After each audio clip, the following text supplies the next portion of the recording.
성부와 성자와 성령의 이름으로 아멘. 주님, 이 시간 은혜로운 시간 되도록 이끌어 주시고, 제가 말하는 것이 아니라 제 안에서 계시는 성령께서 저를 통해 말씀해 주시는 시간, 귀한 시간 되도록 이끌어 주소서.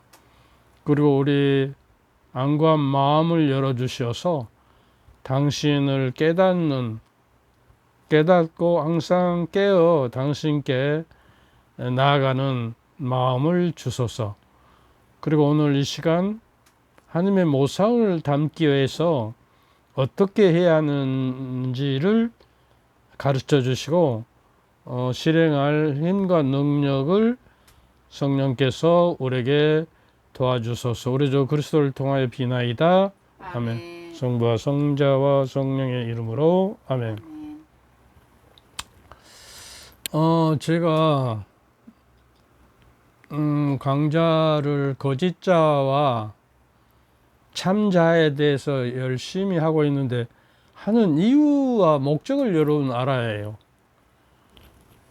참자는 뭐냐 그러면 하나님께서 창조하실 때 우리의 모습으로 만들자, 성부, 성자, 성령의 모습으로 만든 거예요. 원형, 그 하느님의 원형에 담게 우리 인간을 만들었기 때문에 하느님께 나아가려면 하느님의 원형인 그 모습이 내가 되어 있어야 해요. 근데 하느님의 모습 원형인 그리스도가 하느님의 아들이 이 육하에서 사람이 되어 오셨거든요. 하느님의 원형이에요. 그러면 그리스도를 닮아가는 것이 그걸 닮아서 하느님께 나아가는 게 오직 한 길이에요. 근데 하느님의 원형인 그 모습이 참자라는 거예요. 참나요. 그래서 원죄와 본죄를 짓기 전에 아담과 하와가 받았던 그 모습, 초성 은혜와 가성 은혜라고 그래요. 죽지 않고 천당 가는 은혜를 받았어요. 근데 원죄를 말미암아 죽음의 죄가 이 세상에 온 거예요. 그러니까 그 참자는 원래의 하느님의 본질의 모습을 말하는 거예요. 그러니까 그래서 그 참 모습을 알기 위해서 우리는 참자를 알아야 하고 거짓자가 뭔지도 알아야 해요. 거짓자에 대해서 지금 이야기했는데 이번엔 참자에 대해서 그 방법론에 대해서는 차근차근 이야기할 거예요. 우리 영성 생활에서 가장 중요한 것이 우리가 육에 따라 살지 않고 영에 따라 살아요. 세속에 따라 살지 않고 하나님의 뜻에 따라 살고 하나님의 모습을 닮아가고 그리스도인답게 살아가며 살아가는 거예요. 그러기 위해서 이보세요. 참자는 하느님께서 창조하실 때 창세기 2장 7절에 보면 그때 우리 주 하느님께서 흙의 먼지로 사람을 빚으시고 코에다가 숨을 부르는 거예요. 생명의 숨을 생기라고 그래요. 숨을 불어 넣으시니 사람이 생명체가 됐다. 여기서 생명의 숨이라는 것은 히브리 말로 누학이라고 그래요. 누학. 그리스 말로는 푸네우마, 그 숨. 근데 그 생명의 영이에요. 영어로 하면 스피리트예요. 스피리트는 영이고 정신이고 혼이란 말이에요. 그러니까 하느님이 당신의 혼과 영을 정신을 불어넣어서 생기를 가지고 사람이 생명체가 된 거예요. 그러니까 그 식물에도 그 혼이 있고 동물에도 혼이 있고 사람도 혼이 있어요. 근데 틀려요. 식물에는 생혼이라고 그래요. 생혼, 날생자, 살아있는 혼이에요. 그냥 동물은 각혼이라고 깨달을 각자, 이 감각이 있는 동물. 그래서 그 각혼이라고 그러고, 그 다음에 이제 사람은 뭐라고 그러죠? 영혼이라고 그래요. 하느님의 영이 불어 넣어진 사람이에요. 그 태초에 만들 원형인 인간은 정말 하느님의 모습 그대로 닮았는데, 이제 원죄와 번제를 지고 타락해서 거짓자로 되어버려 가지고 하느님의 모습이 깡그리 없어지고, 사람이 세상에 살다 보니까 세상 기준과 세상 가치관에 따라서 살아버리니까 참자, 하느님의 모습이 망가져 버리고 거짓자가 생기고 그렇게 되어버렸단 말이죠. 창세기 1장 26절 28절 우리와 비슷하게 우리 모습으로 사람을 만들자 그래요. 여기서 우리는 성부, 성자, 성령을 말해요. 그러면 우리의 모습이 하느님의 모습이 하느님의 사랑과 어째요? 그리스도의 은총과 성령의 친교와 일치를 닮아야 해요. 우리와 비슷한 모습은 하느님의 성부, 성자, 성령을 닮아야 우리가 하느님의 모습으로 닮아가는 거예요.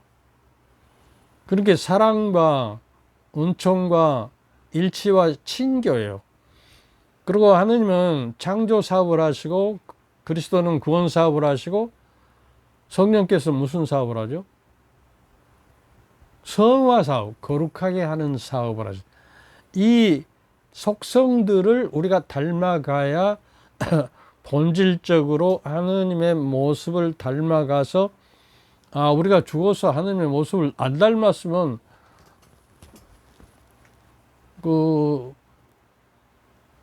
베드로가 문지기가 서서 사도 베드로가 너 하느님 모습을 닮았지 않았어. 거짓으로 세상을 살다 왔어. 쪼리가 너는 참 모습이다. 참 너다. 그러니까 이제 하느님 모습을 닮았으니 너희를 위하여 준비한 영원한 나라로 오니라. 그러고 초대를 하는 거예요.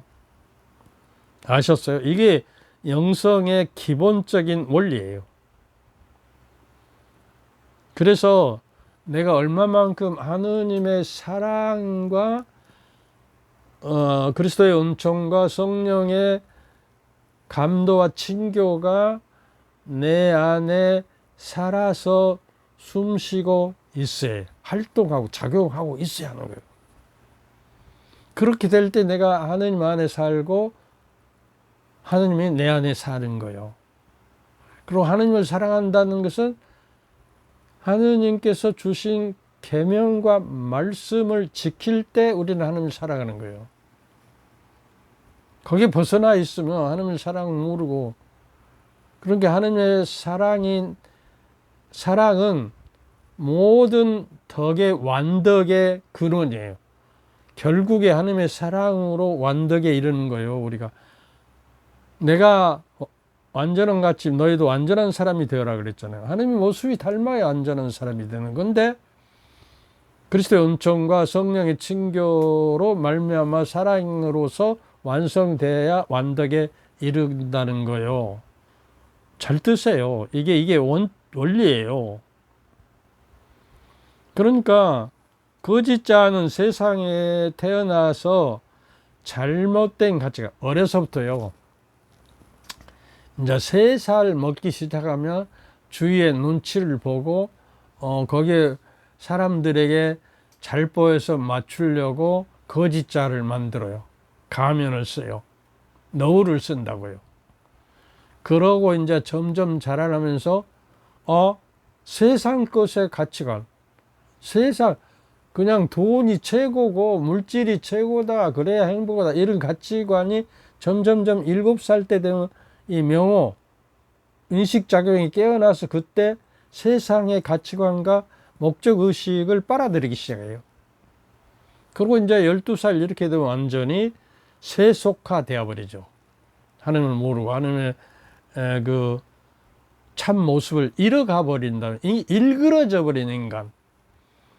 그래서 참 자를 상실하는 거예요. 그래서 외적인 인간, 가면을 쓰고 외적인 인간으로서 내적인 성숙이 아니라 세속적인 자식, 세상에 애속된 인간, 유구인간, 영의 인간이야.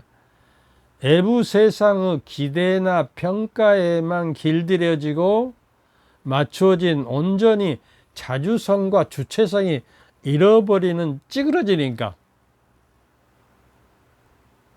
남의 눈치나 보고 남에게 잘 보이기 위해서 뭐 목걸이 뭐 별걸 사치를 하고 이렇게 해서 자기가 무엇인 것처럼 이렇게 보여주는, 세상의 명예와 권력과 재물을 탐하는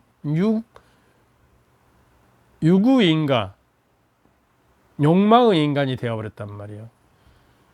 그래서 거짓자, 가짜 자기로는 한 발짝도 하느님의 덕을 쌓을 수, 의로움의 덕을 못 쌓아요. 우리가 하느님께 나아가기 위해서는 네 가지 덕이 있어야 해요. 사추덕이라고,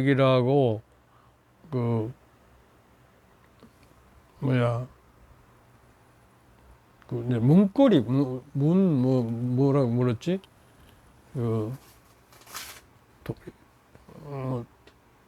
뭘꼴? 지도리.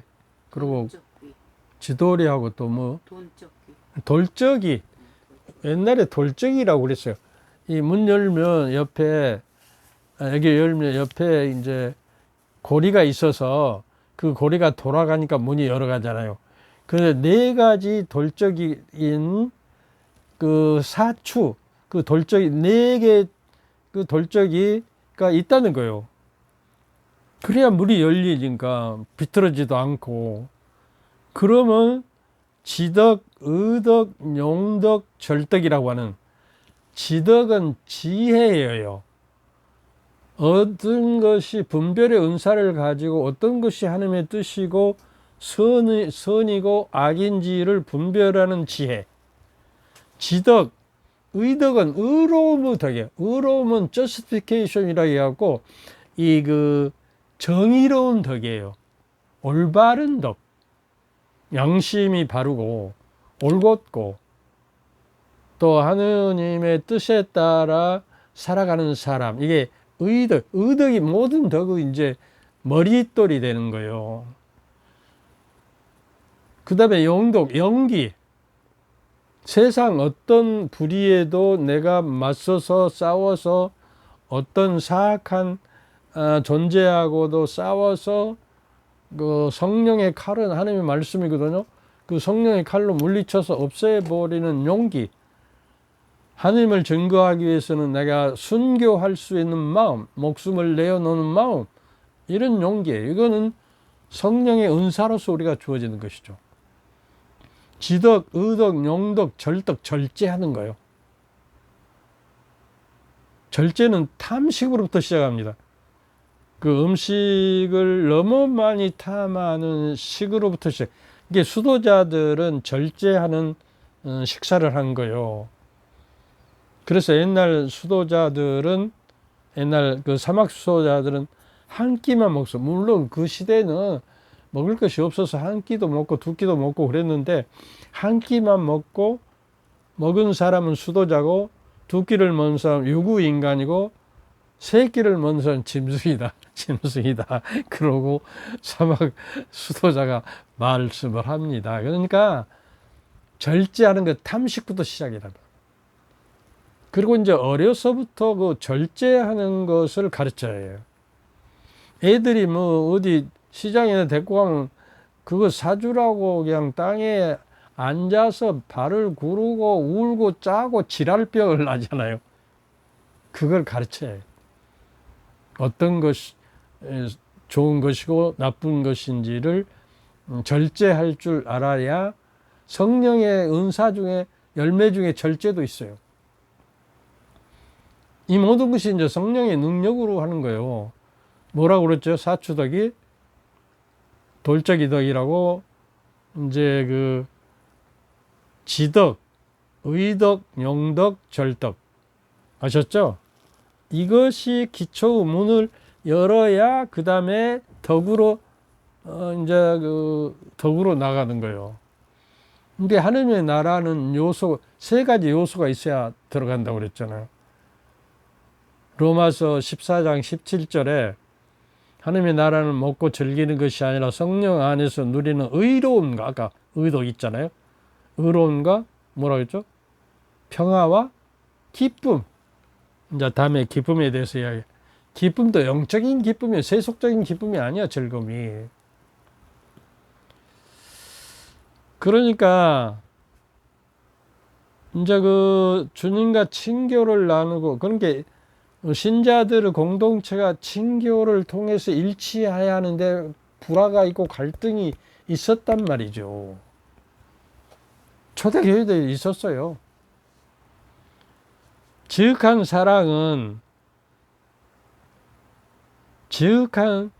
사랑만이 완등을 이룹니다. 그래서 시한편을 읊어드렸는데, 이 시는 영문학에서 가장 참 사랑을 노래하는 중에 가장 좋은 시예요. 당신이 날 사랑해야 한다면 하는 주제인데, 영국 27세 때인가 지었는데, 엘리사베스 바렛 브라우닝이라고 1806년과 1861년에 사랑의 힘으로 산다 하는 저게가 되는데, 읽어드릴게요. 당신이 나를 사랑해야 한다면 오직 사랑만을 위해 사랑해 주세요. 그녀의 미소 때문에, 내 미소가 좋아서, 나의 모습이 좋아서, 그녀의 부드러운 말씨 때문에, 그리고 내 마음에 꼭 들고 힘들 때 편함을 주는 그녀의 생각 때문에 그녀를 사랑해 라고 말하지 마세요. 외적으로 드러나는 어떤 그 품성에 대해서, 이게 다 좋은 징조는 징조인데, 그 중에 알자는 참 사랑만을 위해서 사랑하는 사랑이 있어야 한다. 알자가. 사랑하는 이여, 이런 것들은 그 자체로나 당신 마음에 들기 위한 변할 수 있는 것이다. 그래요. 감각의 동물이기 때문에 도중에 변해요. 그런 것들은 다 변해. 오직 사랑. 너를 위해서 나를 희생하고 하느님의 그 큰 사랑, 당신 아들까지도 잡아바쳐서 제물로 십자가에 매달아서 죽이시는 그 사랑, 우리가 상상할 수도 없는, 말로 표현할 수 없는 그 사랑이 있어야 한다는 거예요.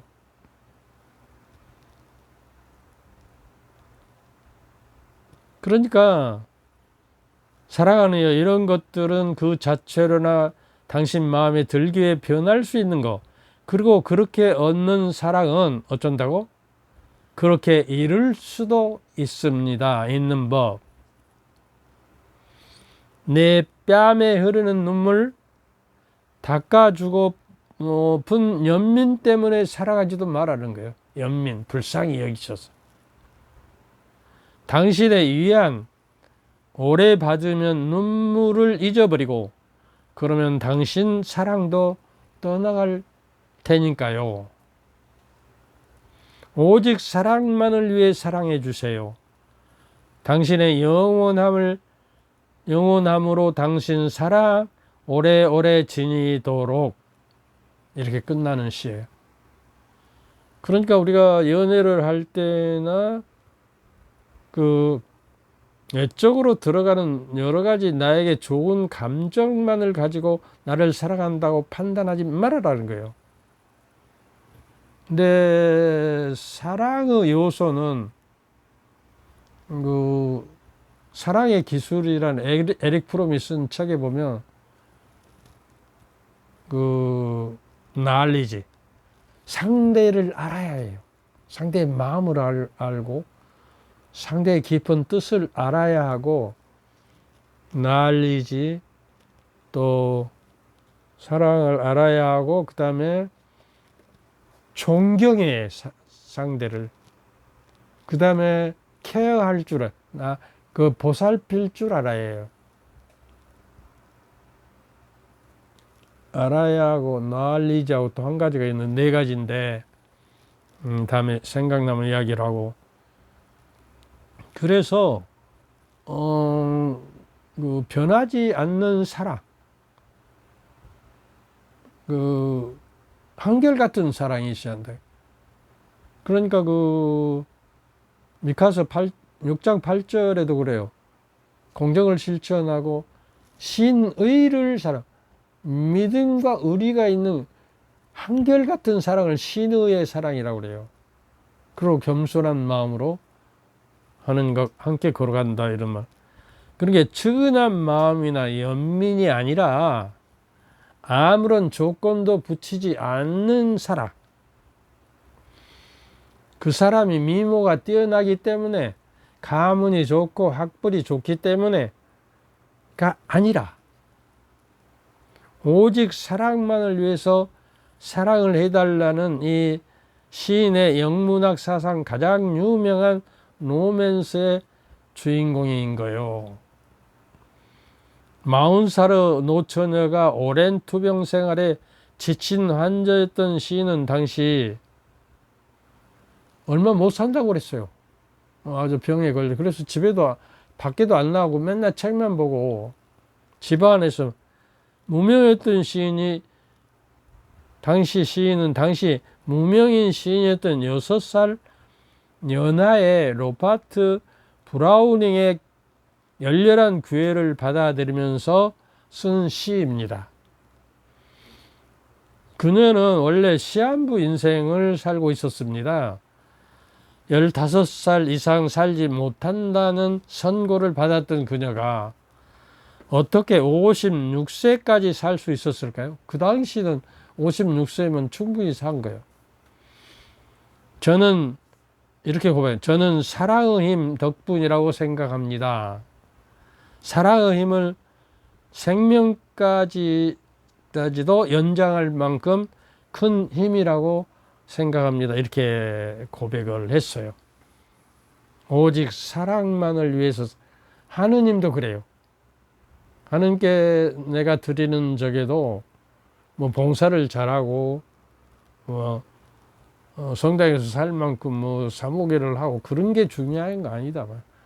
오직 참 사랑. 하느님을, 그 사랑은요, 부부 사랑도 그래요. 서로 그냥 성격이 다르다고 한 것이 아니라 너를 위해서 얼마만큼 나를 희생의 제물로 너에게 바치느냐에 따라서 사랑이 결정되는 거예요. 사랑은 희생이에요. 상대를 위해서 희생할 줄 알아야 사랑이 있는 거예요. 아무런 희생도 안 하고 말만 사랑한다는 건 거짓 사랑이에요. 여러분 잘 아시는 점양 심리학자 융도 같은 견해를 말합니다. 잘 들었어요? 하느님이 인간이 하느님의 모상을 자신 안에 지닐 때, 인간이 하느님의 모상을 자기 안에 지닐 때, 하느님 모상이 내 안에 숨쉬고 있어야 하는 거예요. 그러니까 그러기 위해서는 하느님 모상이 내 안을 지니고 있다는 것은 하느님의 사랑과 아까 그리스도의 은총과 성령의 감도, 친교가 내 안에 살아서 숨쉬고 있어야 하는 거예요. 인간이 하느님의 모상이 자신 안에 지니고 있을 때 참자에 이르게 된다고 보는 거예요. 그러니까 여기서 심리학자, 세계적으로 유명한 융이잖아요. 심리학자. 참자와 하느님의 모상을 동일시 보는 거예요. 그래서 내가 참자, 거짓자를 지금 이렇게 열심히 말하고 있는 것입니다.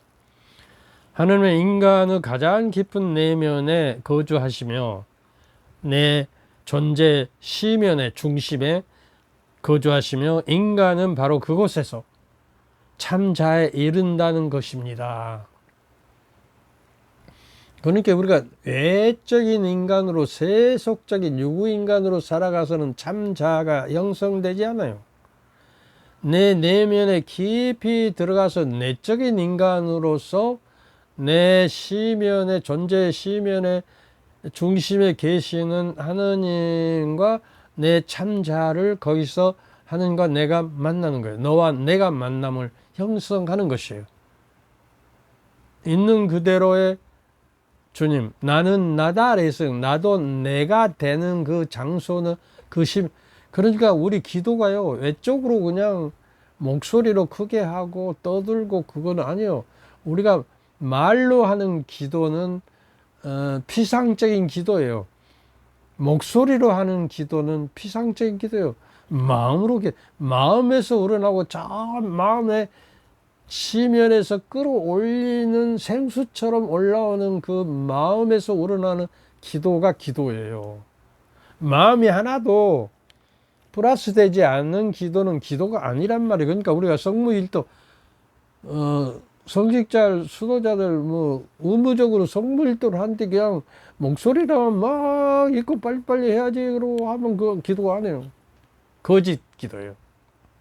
그래서 하나하나의 말에 의미와 그분의 성령의 감도함이 머물고 있는 그곳까지 그 말씀 안에서 뚫고 들어가서 그 의미를 생각하면서 마음속으로 기도해야 하는 거예요.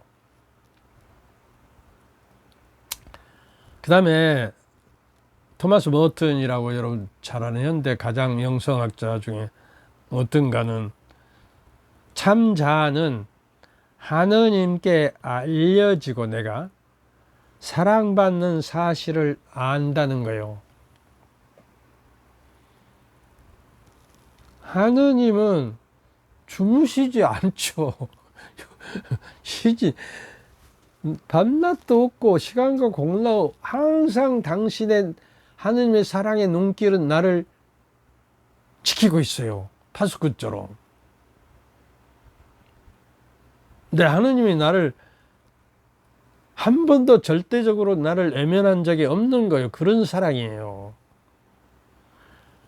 그리고 주님은 나의 목자라고 그러잖아요. 목자가 양들이 어디가 있는지 잘 살펴서 꼴짝에 빠지지 않고 이리 때 물려가지 않도록 이렇게 주시하고 파수꾼처럼 보고 있는 거 아니에요. 밤낮으로. 그런 사랑을 내가 믿고 신뢰함으로써 믿음으로써 의롭게 되는 거예요. 아브라함이 네 고향과 친척과 아비집을 떠나서 내가 가라는 대로 가거라. 그럼 한 번도 안 가고 두렵고 떨리는 마음으로 어떻게 갑니까? 도둑의 위험, 짐승의 위험 옛날에. 자기 롯이라는 조카 하나 데리고 떠났어요. 오직 하느님의 계약을 믿고 하늘의 별처럼 바닷가의 모래알처럼 많은 자식이 번성해서 너를 통해서 세상에 복을 받을 것이다. 여러분들 내가 어느 책에서 보니까요, 바닷가에 세상에 있는 바닷가의 모래알과 하늘에 있는 별 수가 어떤 것이 많는다고 생각돼요? 얼른 보기에 우리는 눈에 띄게 얼른 보이니까 바닷가에 세상 전체에 있는 바닷가의 모래가 더 많을 하늘에 있는 별이 훨씬 많답니다. 하늘은 거의 무한 공간이에요. 무한대로 확장해 가요. 그 위에 있는 별을 한번 보세요. 내가 전에 금강산에 그 처음에 남북이 저기대학 금강산 갔는데 와 거기서 별을 보니까 별이 주먹만해요. 그래갖고 막 온 하늘이 별이에요.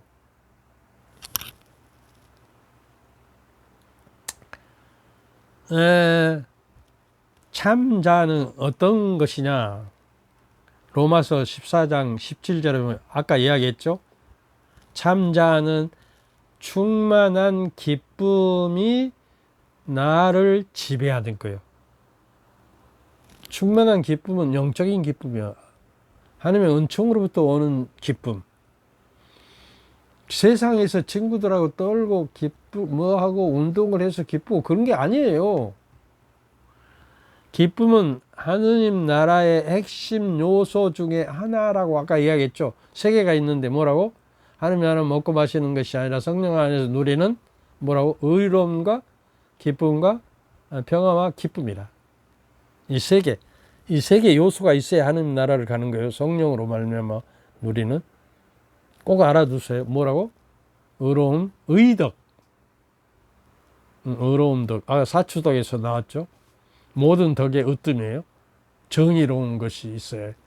의로움, 그 다음에 평화. 평화도 세상이 주는 평화가 아니라 그리스도께서 우리에게 주시는 평화예요. 기쁨도 성령 안에서 누리는 성령의 열매로서 기쁨이에요. 아셨죠?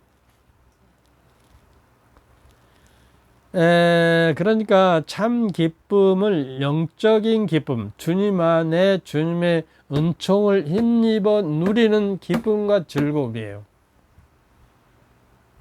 그래서 하느님 생각만 하면 내 가슴이 떨리고 하느님 생각하면 그냥 기뻐서 어쩔 줄 모르는 시편은 그렇게 노래하죠. 하느님 생각하면 두렵고 떨려서 숨고 싶고 그러면 아직도 사랑이 없는 것이죠. 테살로니가 전서 여러분이 잘 알고 있는 태전, 테살로니가 전서보다 태전 그렇게 외우면 좋아요. 태후 그러고 태전 5장 16절 5월 16일은 뭐예요? 강주 자유항쟁 5.16, 5.17, 5.18 이게 언제나 기뻐하십시오. 끊임없이 기도하십시오. 모든 일에 감사하십시오. 이것이 어쩐가라고 이 세 가지 요소가 그리스도 예수님 안에 살아계시는 여러분에게 바라는 하느님의 뜻이라는 거예요.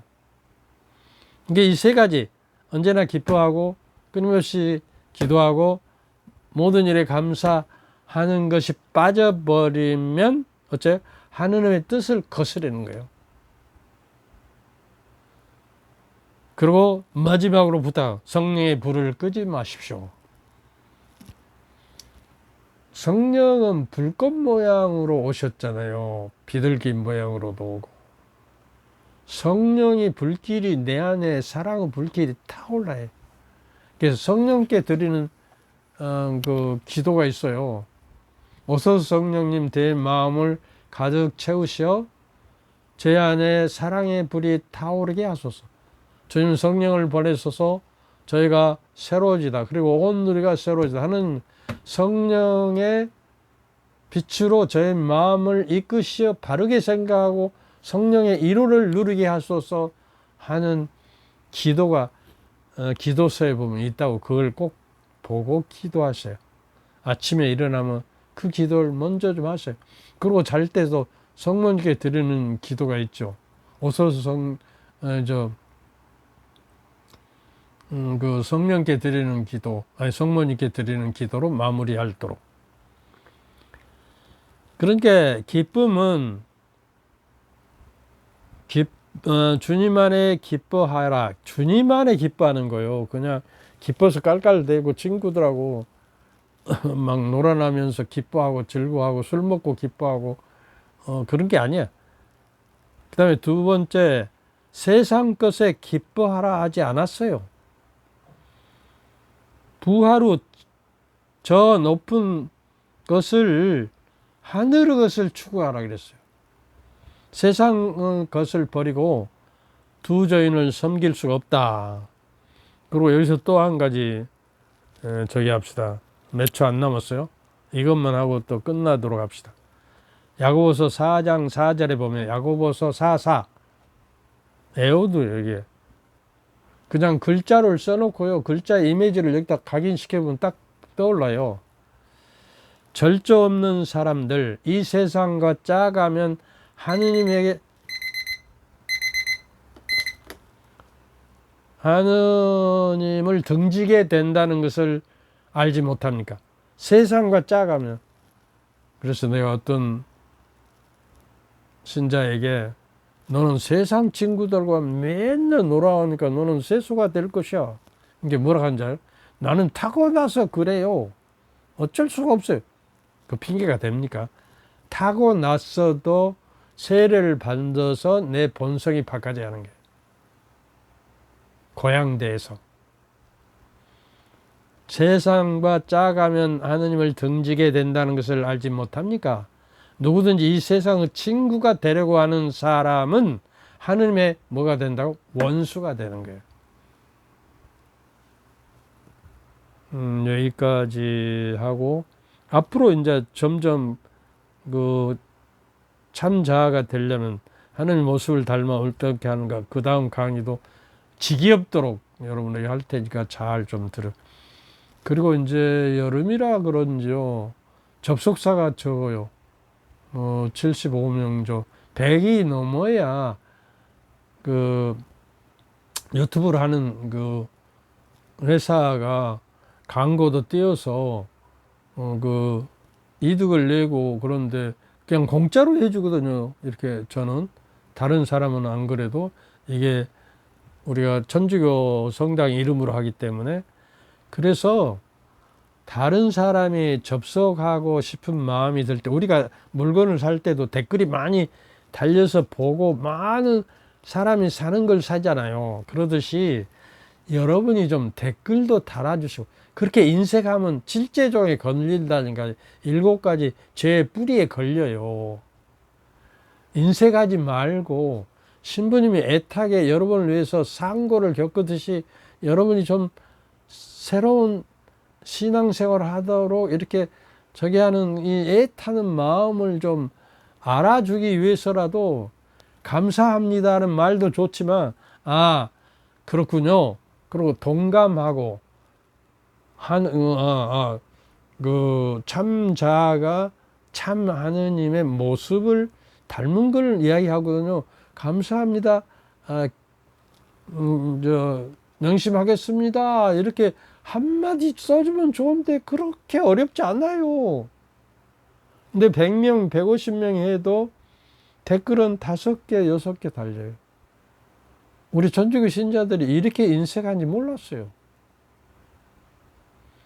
인색하는 거는 질제 중에 범죄라니까요. 차라리 접속을 하지 말든지, 그러면 인색한 죄는 안 걸리잖아요.